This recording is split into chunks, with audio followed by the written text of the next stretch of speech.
freshness has never been my concern. Every now and again I'll post something and someone will go, that's old, and I'm like, I don't care if it's old.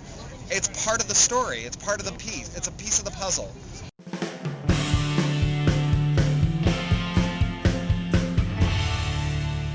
What is the message of your newest novel, and how does it fit in with the previous work that you've done? You know, I don't know that it has just one message, but the thing that I hope that young people take away from the work that I do is that technology makes it cheaper to organize, and what that does is it levels the playing field between the powerful and the powerless. And today there's very, very few people who are more powerless than young people. I mean, we chase them out of every public place, and then as soon as they find a place online to hang out, we chase them out of there too because they're an attractive nuisance for pedophiles. Right. And I think it must suck to be a kid today. But at the same time, do you think it's like never been better to be a kid? Well, so I think that the access to the tools gives you the opportunity to do things that are pretty awesome.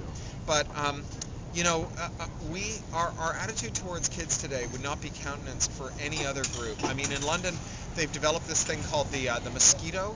It generates a high-pitched tone that only kids can hear and adults can. It's really annoying. And they play it to keep kids moving along, stop them from hanging out. Imagine if you made a tone that only Jews could hear, or only black people could hear, only white people could hear, and you played it outside of your store all day to stop them from congregating, and you'd be lynched. What explains the the overriding prejudice against kids, or the fear of kids? I mean, especially there seems to be less reason than ever to be worried about kids today. I mean, they do less drugs, they have less sex, they volunteer more. So why are we hyper? I didn't know that. It's all true, at least in the U.S. That sounds pretty cool. On the one hand, I guess it's just fear itself. We fear lots of things. I feel like we fear more things today than we feared when I was growing up. And one of the things that we've got is this strange thing where we not only fear kids, we fear for them. So when we're not punishing and locking down kids because we're afraid of them, we're punishing and locking them down because we're afraid of all the bad things that might happen to them. It seems like a winning combination for total dysfunction. How old is your daughter? She's 2.5. Do you let her wander around London by herself? At 2.5? No, not yet. But we live on a little terrace. It's funny. Our house is one of 6 little cottages on the roof of another building. It's a long story. They pulled them down after the war, and they rebuilt them on the top of this office building. So there's guardrails. She's not going to fall off, and there's nowhere else she can go. And we know all our neighbors, so she runs up and down the terrace all day. Without us being in our flat or maybe being outside, but we don't watch her very closely. Are you optimistic that she'll grow up in a better world than you did? And do you feel that you grew up in a better world than your parents did? In some really empirical ways, I did. I mean, my dad was born in a refugee camp in Azerbaijan to Red Army deserters, right? I mean, there's lots about at least my first 6 years that are better than his first 6 years as a refugee moving across Europe to Germany, right?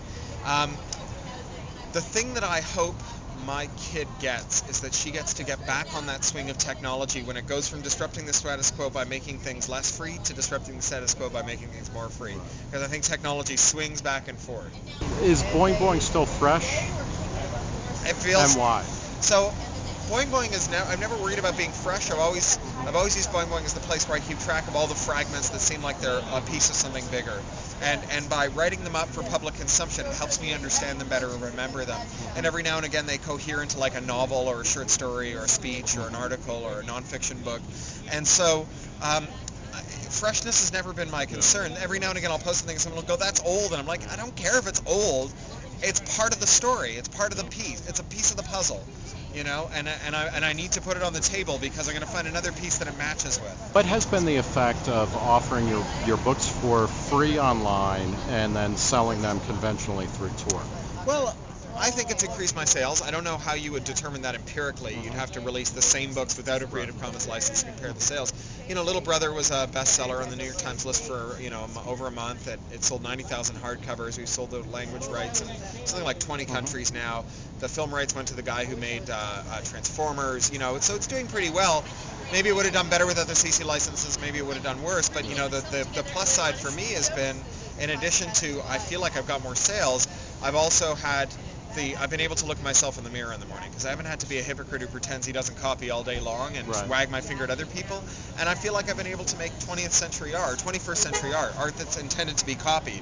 I think if you're making contemporary art and you don't think that it's going to be copied, it's not really contemporary. It's more like being, the blacksmith at Pioneer Village. That's cool, but I'm a science fiction writer. I want to make contemporary stuff. What's your next project? I'm working on a novel right now called Pirate Cinema. It's another young adult novel. It's about kids in Britain whose families have lost their internet access because they download too many movies to make their own mashups. And to spare their families the shame of living with a downloader, they move to London, form a street gang called the Jammy Dodgers, and declare war on the entertainment industry. When is that likely to be out? Well, it's due for Christmas, and then it'll either be out in May or the following autumn.